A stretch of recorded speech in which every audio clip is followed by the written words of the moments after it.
We have come a long way toward perfecting our union.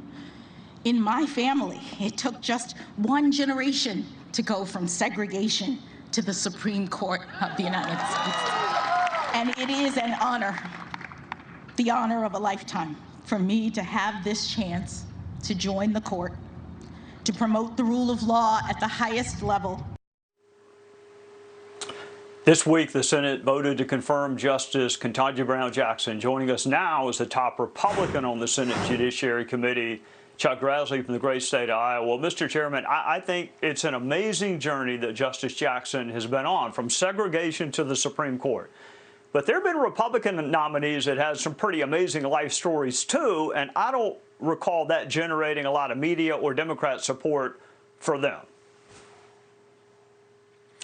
If you look at Gorsuch, Kavanaugh, Barrett, I think one Democrat voted for one of them, and the rest of it was all Democrats against it. So I don't know why people should be surprised that this is the other way around when Republicans come. But there is a big difference. Just look at Kavanaugh. When they had him, how the Democrats treated him. You didn't find Republicans treating Justice Jackson the same way. We didn't get down in the gutter like they did with Kavanaugh. You know, Chairman, not a single Democrat voted for now Justice Amy Coney Barrett. Not a single one. And to some of us, she was historic as well. So, I mean, I'm left to conclude that maybe there's a double standard on who the left will celebrate and who they will not celebrate. Well, you know what? We Republicans, at least this Republican's looking forward. We're looking for somebody that wants to interpret the Constitution according to the original intent of the writers. We want people that are going to interpret a law passed by the Congress of the United States, leave their own opinion out of it. In the case of Justice Jackson, I wrote the First Step Act. I know it didn't have any retroactivity in it. She read it to have retroactivity in it and gave somebody a lighter sentence because of it, and things of that nature. She consistently sentenced people at the lowest level in the cases of child pornography, at the lowest level of the recommendations of the Sentencing Commission.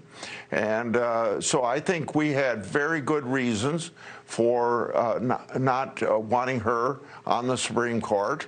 And we need to be proud of her accomplishments. There's no doubt about her credentials to be on the Supreme Court, but we want people that are going to be strict constructionists.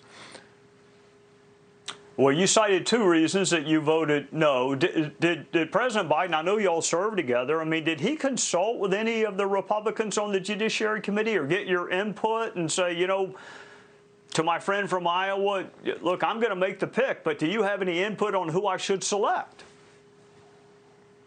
We didn't get into names, but he did consult with Durbin and I about 1 week after Breyer's nomination or resignation was stated.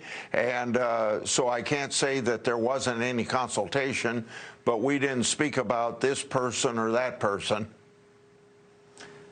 Senator, I knew you when I was there. You've been in the Senate for 41 years. You are one of the most gentlemanly people, both in private and in public. It just seems like the confirmation process has changed so much.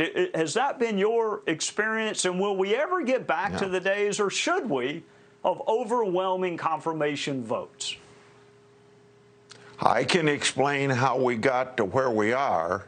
I'm not sure I can answer your question very well, how we get back to where we were. But remember, between 1789 and 2001, there were not any sort of filibusters against people going to the Supreme Court or other judges as well. And then Schumer got Democrats together in Farmington, Pennsylvania, and brought in Lawrence Tribe, and they decided we're going to start taking judicial philosophy into consideration. So the first African-American woman by the name of Janice Brown that was going to be appointed to the D.C. Circuit Court of Appeals. She did eventually get there a couple years later, but they filibustered her because Republicans just couldn't ever have the possibility of putting the first African-American woman on the Supreme Court. And then, you know, Estrada had 7 cloture votes, and he couldn't be on the D.C. Circuit because Republicans might put the first Hispanic on the Supreme Court. It's been downhill ever since, I'm sorry to say. You're right. I wish more people remember Janice Rogers Brown and Miguel Estrada, but I know you do. Thank you for joining us on a Sunday night. Look forward to seeing you soon, Mr. Chairman. Trey.